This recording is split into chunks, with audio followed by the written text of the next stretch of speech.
Hello, everybody, and thank you for tuning in to the Liberty Report. With us today is Daniel McAdams, our co-host. Daniel, good to see you. How are you this morning, Dr. Paul? Doing well. Good. Doing well. Every day, almost. Every day. We weren't doing well about a half an hour ago when we were trying to put everything together. So much. I guess I wasn't awake yet. Truth is, I've been awake for a good many hours. I bet maybe longer than me. Maybe it's almost time to take a rest. But anyway, it's 11 o'clock Central Time, and we have a responsibility, and our responsibility is to the best of our ability to deliver some truth. Yes. Sort things out. And we've talked a little bit one day and a little less the next day about the Biden conference, with Putin, and they've had it. No fireworks. Yeah. No Khrushchev pounding on the table. No missile arguments and missiles in Cuba. So it, in a way, for me, it was rather calm. I thought that if you're worrying about confrontation, serious confrontation, it didn't express itself, especially when I read a paragraph, a long statement of Putin praising Biden. Yeah. He didn't think, because before the summit, Putin was pretty harsh with him, boy, how did he ever elect this guy? But he had a different tone, and I don't know whether that was part of the strategy or what, because it did not look confrontational. But that doesn't mean that everybody was pleased. I think I was reassured that things weren't deteriorating and there were going to be an exchange of missiles or something like that.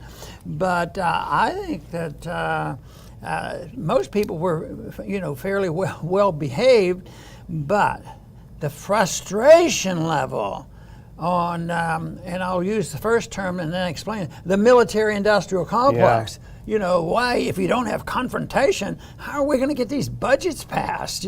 We have to have confrontation, so we'll have to make sure that people know that the Ukraine is still a problem, and we have to do that and build up our weapons. So this is some expression here, and the Republicans had to find something, so they've complained about it too. But I guess in general, Daniel, I thought it wasn't all that bad under the circumstances, and I think like Putin claimed that he was a little bit surprised. He thought that Biden handled himself pretty well, and whether that's strategy or what he's doing there, but I'd have to say the little bit of clips, I didn't watch the whole thing, a little bit of clips, I would say he got away with no stumbling. He didn't stumble up the stairs or anything like that. So, but and I think it was worthwhile. It didn't do damage to the world. I think, if anything,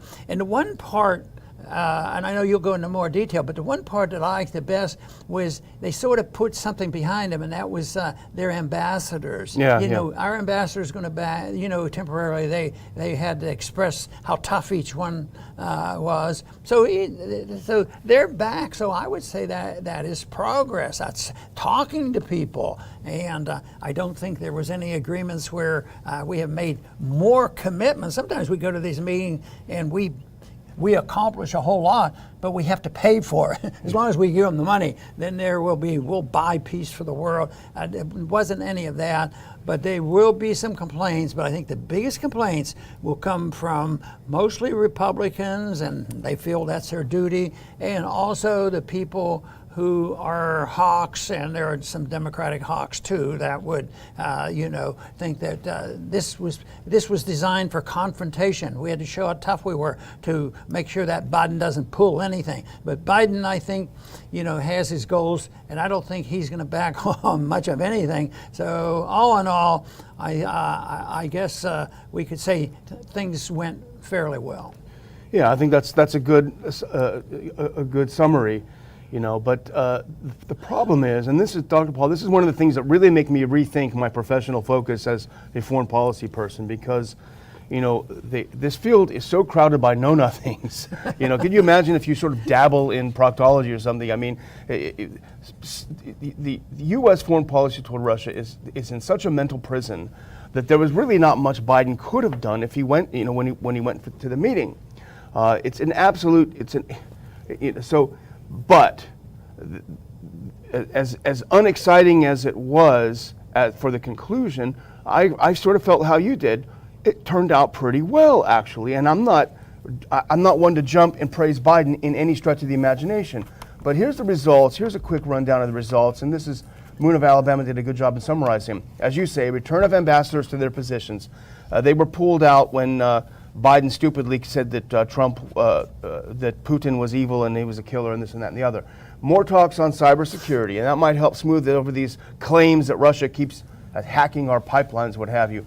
Discussion potentially on prisoner exchanges. That's always positive.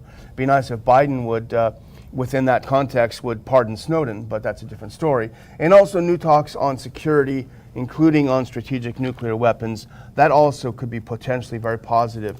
The reason why it was successful is that not much happened. And this is the problem. I mean, expectations should be very, very low. If you read the U.S. media, anything short of Biden going in there and whacking Putin over the head, numerous times, would be the U.S. capitulating to the Russians. And it's so insane. But I would say if this is how you want to start opening a dialogue, this is about the right tone. And you know what tells me that it's right, Dr. Paul, is because both sides, the media, the Republicans, the Democrats, everyone are literally pulling their hair out that things went the way they did. So I think that shows that it was about the right tone. Well, there was one episode that was minor considering international affairs, but it caught attention because there was so few fireworks going on. And that was when one of the reporters was trying to get the president to respond, which happens like crazy. Trump loved it. Yeah. The more they shouted at him, the longer he lasted, and he loved that type of thing. But there was a reporter shouting off a question as Biden was leaving, and then I guess Biden was annoyed by the approach. You could almost say, well, maybe he didn't think that was very professional the way they do that. Of course, we do it here all the time. But anyway, he was what the media decided. They had to have something. So they said that he was very, very sharp. And even if I was anxious to paint him as just losing his control, I didn't think, I thought it was rather mild compared to what happens at the Trump press conferences, both with Trump and the media. But to me, the amazing thing was it was painted that the president, they finally found, enough support that Biden overstepped his bounds. He was rude to this reporter. Reporters are never rude to a president, They were never rude to Trump. And they said that then they put the pressure, and this is the part that I didn't like on this, and that is Trump overstepped his bounds, and by golly, he better apologize. Biden, So he apologized. Yeah. So I would think in the whole thing, everybody's anxious, the Hawks, he can't appear weak, But I consider this obsession with apologies, I believe in apologizing. If an apology is valuable when it's spontaneous and quick. You bump into somebody saying, I'm sorry, or you knock something down, pick it up, I'm sorry I did this. And this sort of, but that's not what apologies are now. It's a political statement that you are obedient to the status quo, because otherwise you might get punished for this, you might get censored for this. So that was, and that, in a scheme of things, that's pretty minor, that whole thing. But that turned out to be one moment that got reported around the world. Caitlin Collins is her name, and she's the CNN White House correspondent. And she yelled out, "Why are you so confident that Putin will change his behavior?" And I was almost cheering for Biden because he was right. It's a stupid question. It shows the ignorance and arrogance of the media, of the press in the United States. What is Biden? Is he some sort of a schoolmarm who's going to wrap Putin over his knuckles and say, change your behavior? It's so idiotic. And Biden turned around and said, what the heck are you talking about? You don't even know. And then she went on. She was encouraged. She went on. Let's put on this next clip. We can see what she said. It just shows the idiocy. And here she went on. But given his past behavior has not changed, in the press conference after sitting down with you for several hours, he denied any involvement in cyber attacks. He downplayed human rights abuses. He even refused to say Alexei Navalny's name. So how does that account to a constructive meeting, as President Putin put it. And Biden responded correctly. If you don't understand that, you're in the wrong business. Yeah.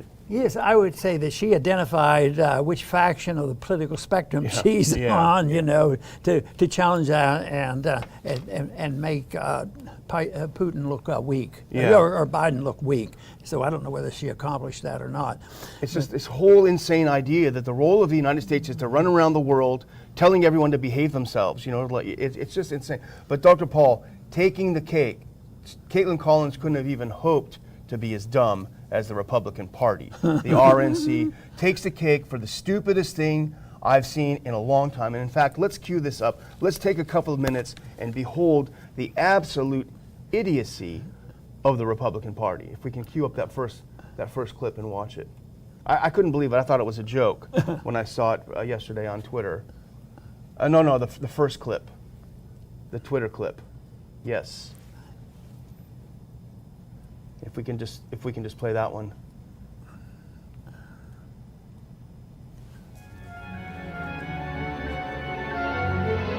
It's morning again in Russia. Today, thousands of comrades are going back to work building Russia's future. Thanks to US President Joe Biden putting Russia first, the Russian economy is being built back better. Biden's hard work removing sanctions on the Nord Stream 2 pipeline means more money for our government to do the work of the Russian people. Billions and billions of rubles to build a stronger future for Russia. Thanks to Joe Biden, it's morning again in Russia. And this is a Republican Party whose president was a victim of this kind of ridiculous jingoism for 4 years. And now, when the tables are turned, what do? They engage in the exact same behavior. Politicians get away with a lot, and they believe that they can fool and make jokes, and the people will go along with it. And most of the time, they do. Yeah. But there is a limit to this, and I guess this thing became there was a limit to this, and people strongly critical of Republican and Democrats started saying, "Hey, what's going on here?" You know what it reminded me of really making a mistake was Dukakis's ride in the tank. Oh yeah. They do this stuff all the time in campaigns, especially, and they might make a mistake or bad, but they forget it the next day. But that thing, it must have been over the top when Dukakis did that. Yeah. And this one, I don't know whether it probably won't be anything that bad, but in a way it was, in that a lot of people said, where's the balance and all? But it doesn't exist. It becomes purely political. But I do think, and I think this reaching the limits has occurred with our discussion about COVID. Yeah. Some of the stupid stuff they're doing there, people finally say, I've had it, So this is, I think this is representing that, but it just doesn't make any sense. You'd have to agree that the Republicans probably didn't gain a lot of votes by doing that ad. Well, the only thing that reassured me is, and I looked at the comments underneath this tweet that had the video on it, it was literally 100% negative, and it wasn't from Democrats. It was from Republicans who said, what are you talking about? President Trump was elected saying we need to get along with the Russians, and here you put this up. So literally 100%. Whoever did that should get fired immediately.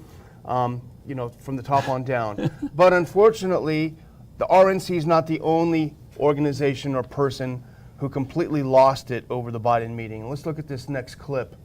It's a clip of our former president, if we can put that up. Trump himself, very, very dumb, as he might say. Trump on Biden-Putin meeting. It was a very good day for Russia. So now it's his chance, right? It's his chance to say, oh, I wasn't Putin's puppet. It's Biden who's Putin's puppet.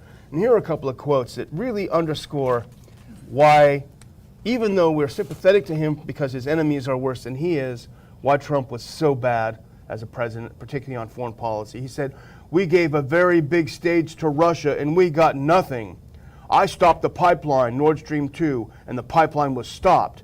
And it was given back to Germany and Russia, and nothing was gotten for it.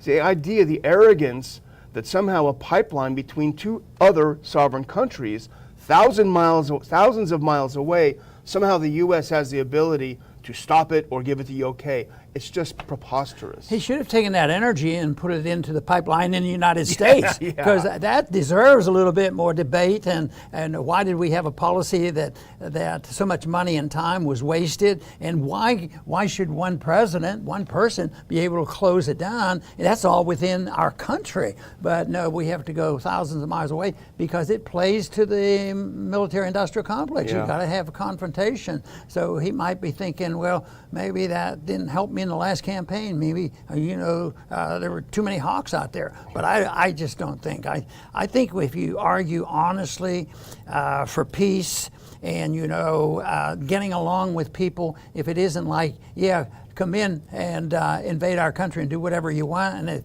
if you have any problems, we'll buy you a hotel room or something like that. That might be, but that's a different story. But just to go out and look for this, so it didn't accomplish anything at all by doing that. So I don't know how he'll handle that next go around. Really goofy, just really disappointing. Yeah. But here's an example, and I clipped this. I hadn't shown this to you before, Dr. Paul, but I think you'll okay it. I hope so. I think this is an example of how you handle the media. If we could put this next clip up, I just noticed it at the last minute.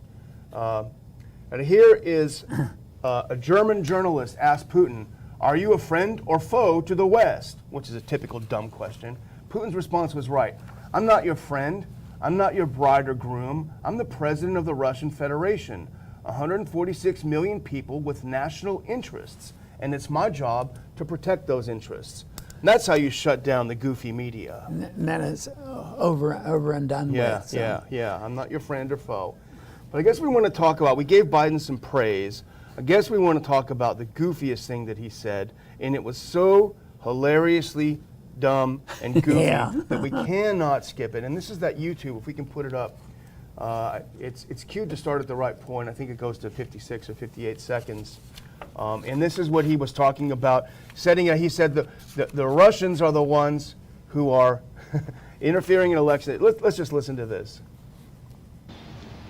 How would it be if the United States were viewed by the rest of the world as interfering with the elections directly of other countries, and everybody knew it?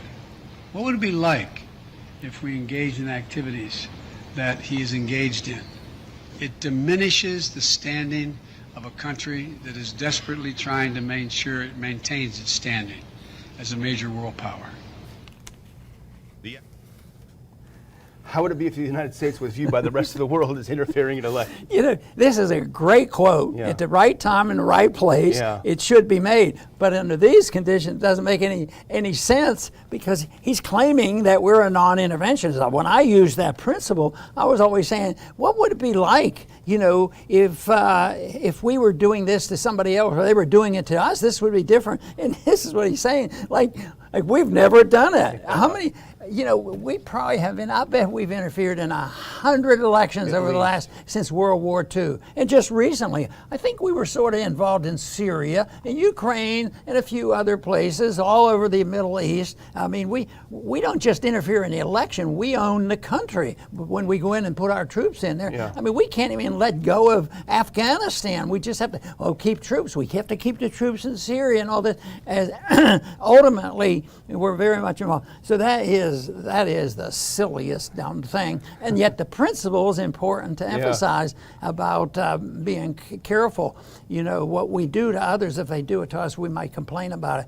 That is supposed to put restraint on us and admit that we already do that, and we're involved way too much. I mean, we have troops in 100, to some degree, 120, 140 countries, and it's always changing. And I think our CIA is involved just in about all the elections that go on one way or another. I mean, literally, when Biden was vice president, the administration overthrew the Honduran government, just out and out overthrew it. That was Hillary's thing. Under Trump, we basically told the Venezuelans, no, you elected the wrong guy. We're going to name your president for you.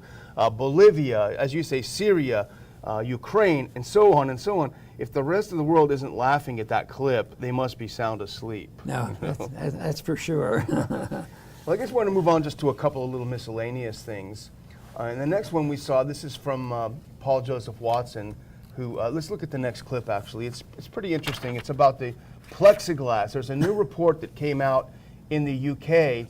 They actually showed that these plexiglass screens, and we see them everywhere, Dr. Paul, every single store you go to, not only did they not stop the spread of COVID, they actually increased the spread of COVID. This is another example, I'm sure, of a company or an industry making millions, if not billions of dollars on this fear, this ill-gotten fear, making huge profits, selling a product like the face mask that does not operate as advertised. You know, in medicine, the famous quote, first, do no harm. Yeah. And a lot of doctors never learned that, but I don't think it's just the doctors, it's a system, you know, because government got taken over, medicine has taken over the government, and therefore it became an effort by the drug companies to take over the control, and the pharmaceuticals have. And when governments do things and make regulations or give drugs or the wrong processes, and they cause disease, it's unintended consequences, but it's also a disease they call iatrogenic, you know, caused by the doctors themselves. And I would say that has not been totaled yet. It's going to be totaled, and there are people now who are claiming, and only time will tell, that more disease and more people died, you know, from the treatment, the lockdown, than they did from the medication. Because just look, it was the denial of medication, which was a real problem. And just look at what happened at the nursing homes. I mean, nobody's ever totaled that up. And what about the numbers that are actually increasing, you know, from the vaccine? Yeah. And people are dying from that. And you mentioned the other day about the young girl that they even went to having a heart transplant and couldn't save her life.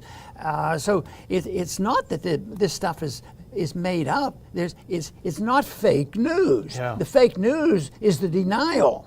You know, oh, there's no problem. It's, you know, in a context of things, the expense isn't that bad. 100 people didn't die, only 10 people died. Yeah. You know, this sort of thing. So that is a real shame, and this is what this is doing. This complication from this plexiglass that it wasn't helpful, and but I think many have come to the conclusion that the mask itself didn't help, and that social distancing probably didn't save any lives. I think common sense at times in the past have always helped, you know, diminish spreading of diseases. But when the government gets involved, this is a radical statement. They screw it up. Yeah. The government's a bunch of bureaucrats who are there for the wrong reason and not because they're quality people. And of course, what's happened at the CDC and other places is really scary. But a typical example should wake people up and say enough is enough. People should say throw off your chains, like those kids threw off their masks in Israel. You know, that was their chain, and they were like, I'm free. Yeah. Oh, it's wonderful. A great clip. Well, I'm going to just finish up. Oh, no, we have one more thing to do. I'm sorry. Our great conservative Supreme Court you wanted to mention. Yes.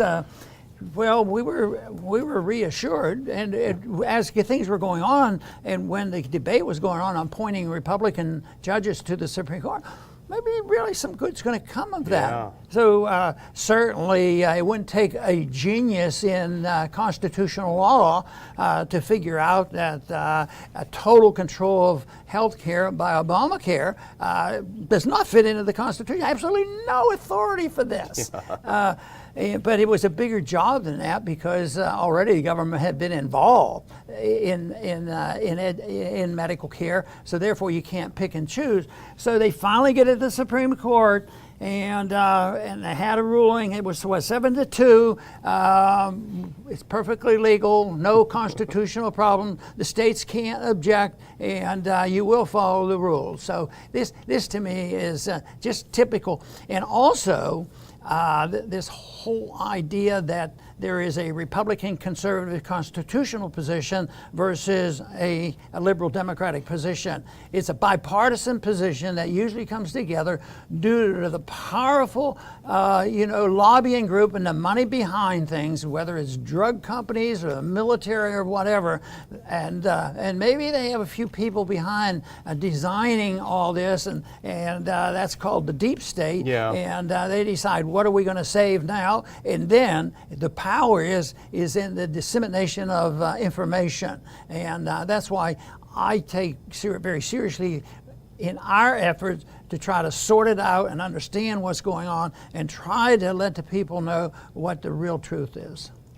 Yes, well, I'm going to close with something because this is kind of a good news story that we talk about, and that's when parents start taking charge. We saw it in Loudoun County and Fairfax County when they start fighting back for their kids. And this is an article that's up on Ron Paul Institute website, ronpaulinstitute.org. What happened is that 6 Alachua County, Florida parents took the masks that their kids were forced to wear at school, the face masks. And these were not used. These were freshly laundered masks. They sent it to the University of Florida's Mass Spectrometry Research and Education Center to be analyzed. Kids' masks are forced to wear at school. One of them, and the resulting report from the university from examining these masks showed that 5 of the masks were contaminated with bacteria, parasites, and fungi, including 3 with dangerous, pathogenic, and pneumonia-causing bacteria. And the lab, in the article we have up there, the lab will show you all of these things. I can't pronounce them, Dr. Paul. I'm not a doctor, but they look really bad. Tuberculosis, sepsis, meningitis. I mean, and these are not dirty masks. These are the clean masks. So there's something for you there, and look at it. And I do want to say one final thing is that I was pretty shocked. Maybe you weren't shocked, but we did put tickets on sale last night for the conference we're holding in Houston, a small conference on Nixon's closing of the gold window. Within 12 hours, Dr. Paul, every ticket was sold. The demand was huge, and we're glad, we're thankful. Right now, we're scrambling to try to make a few more seats available. We want to be able to do it in a way that keeps the integrity of the event that we're holding. So hopefully we'll be able to free up a few more seats. But I'm just thrilled that everyone wants to come out. I guess everyone's just happy to come out again. Yeah, that's good. And you know, this is an event that I thought was very important. I didn't intend it to be a big rally or a fundraiser or this sort of thing, but something that we could get some people around, seriously discuss, you know, August 15th, 1971, because it was a major political event for me on that day because I remember it precisely, and it motivated me to decide I wanted to speak out about the monetary system in this country and in the world, because an event occurred there. It was the last final nail in the coffin of any relationship to the reserve currency of the world, the dollar, to gold. And my thoughts were, this is going to lead to big trouble. Of course, the decade of the 70s led to big trouble, but they have continued. And the mess that we have today, the modern monetary theory, is all related to this. And the really climactic end of this is going to come in the future, and exactly how that will evolve, we don't know. But to me, it was a very, very significant day, and it's something that is ongoing. So I thought that this would be interesting to get some people together, and evidently I was suspicious that there's a lot of people out there that know about and understand it. Of course, anybody that heard me give a talk, it's hard for me to get by a significant talk, without mentioning my early days in politics, because I never had a goal. I'm going to Congress. How do you run for Congress? I want to do this. But I did have a goal of looking for a platform to talk about something that I had been studying over the year, and believe that the Austrian economists came up with the correct answers about how the business cycle operates. And that has motivated me. The political activity that I've had, I won't use the word success, somebody else will have to decide whether it's success, but the activity was a result of my interest in monetary policy. So that's one of the reasons why we're having this, to get some people together and enjoy it, enjoy a conference where people know and understand exactly what's going on in the monetary system. I do want to thank everybody for tuning in today to the Liberty Report. Please come back soon.